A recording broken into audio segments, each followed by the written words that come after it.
and not to allow ourselves to be sidetracked by the jeers of some casual commentators, non-practitioners, and self-styled experts.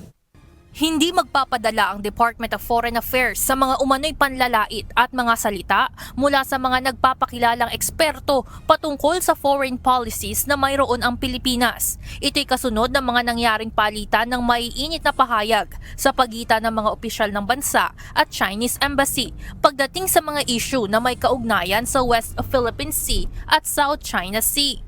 Ayon kay DFA Maritime Spokesperson Rogelio Villanueva Jr., patuloy nilang poprotektahan at paninindigan ang maritime rights ng Pilipinas, ngunit sa paraang propesyonal at may paggalang sa ibang bansa. Anya, bagamat nauuso ngayon ang tinatawag niyang performative rhetoric o mga salitang pakitang gilas lamang, matagal na anyang pananaw ng DFA na gawin ang kanilang trabaho sa paraang isinasaalang-alang ang kabuuang interes ng Pilipinas. The DFA has long ago resolved to conduct our work with the national interest as the sole consideration, not for fanfare, not for followers, and certainly not for likes. Giit pa nito, diplomacy o mapayapang pakikipag-usap sa ibang bansa ang pinakamagandang paraan upang matiyak na magagawa ang mga importanteng layunin ng bansa.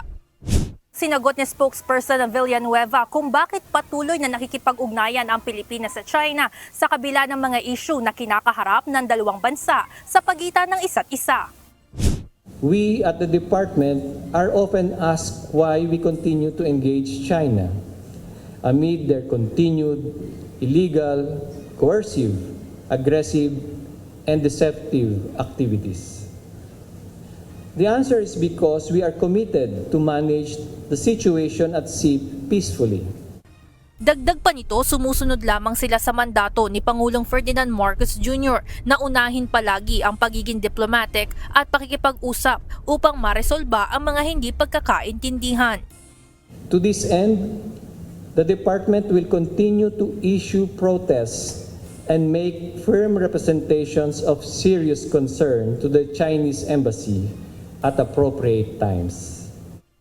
Pagtitiyak ng tagapagsalita ng DFA Maritime Affairs, patuloy silang magiging matatag na boses sa pakikipag-ugnayan sa China o sa ibang bansa man para ipaglaban ang interes ng Pilipinas.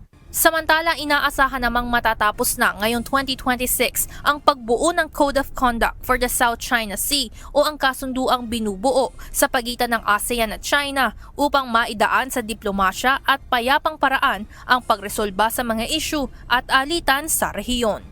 Evan Alvarez, UNTV News and Rescue. Diyos ang aming sandigan, serbisyo publiko ang aming pinahahalagahan.